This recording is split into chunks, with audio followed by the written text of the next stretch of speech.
It's a practice that has been around for eons. Silversmithing has captured the heart of artists from nearly every culture, and soon Low Country kids can get hands-on experience at the Gibbes. We're happy to be joined by JoAnn Graham, a fine jewelry artist who will be holding a workshop at the Downtown Museum, and you have brought your beautiful pieces with you.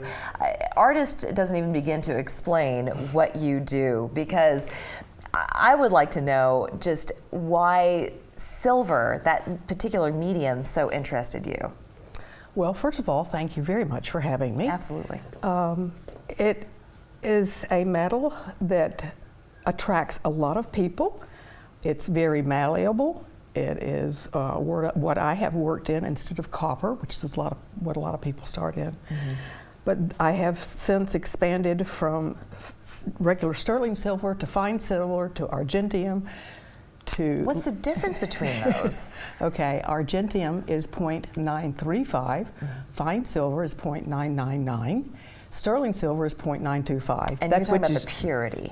Exactly, the purity of the metal. Most you'll find it stamped in whatever piece. Mm-hmm. So you want to look and make sure you've got it stamped. So it's not plated and it's real sterling silver. Absolutely. And I'm looking around the table here, and you dabble in all different kinds of things, from jewelry to these beautiful pill boxes to necklaces, spoons. So tell me a little bit about the process between the different types of things. Okay, well, first of all, everything I do starts out as flat sheets of sterling silver or wire, and it comes in something what we call gauge. Mm-hmm. That's the thickness of the metal.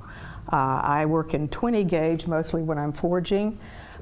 This wire is probably 18 gauge, but this is cast. I went out in my yard and picked up some things and came in and cast them. These are actual acorns that came out of my backyard. Oh, goodness gracious. The casting process is very interesting to me. So it's not just about using a hammer and beating up against something flat or curved or whatever. It's the most labor-intense thing I do. Yeah, so show me how you do a cast. You start out with, you're going to start out with a piece of wax coming out of this mold. And it's called a sprue. And to that sprue, I would attach whatever item I want to cast. Mm-hmm. And I've been casting a lot of natural things. So to that, and then I seal it with the crucible. Then I take the crucible and I pour it in with something that looks like cement, but it's called investment.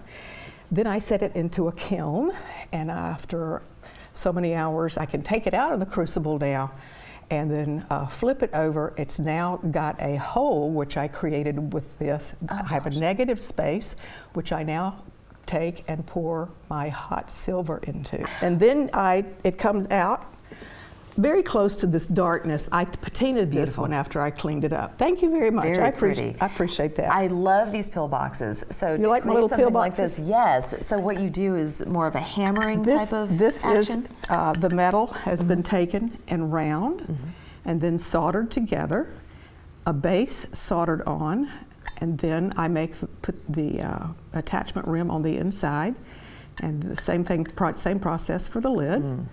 It's just pretty. It's so pretty. You like my little pill boxes? I love your pill boxes. Well, I've got them in all kinds of shapes and copper and everything else. Well, I want to know where people can find your wares, but I have to tell you that you're going to be at the Gibbes Museum for kids ages 14 to 18 to get hands-on experience, and they're going to be coming away with one of these. Yes. This is Monday the 11th from 10 till 4. Great. And they're going to end up taking, after they've soldered together a piece of brown wire. Oh, they get to solder too. Oh, yes. Oh, they're doing it all.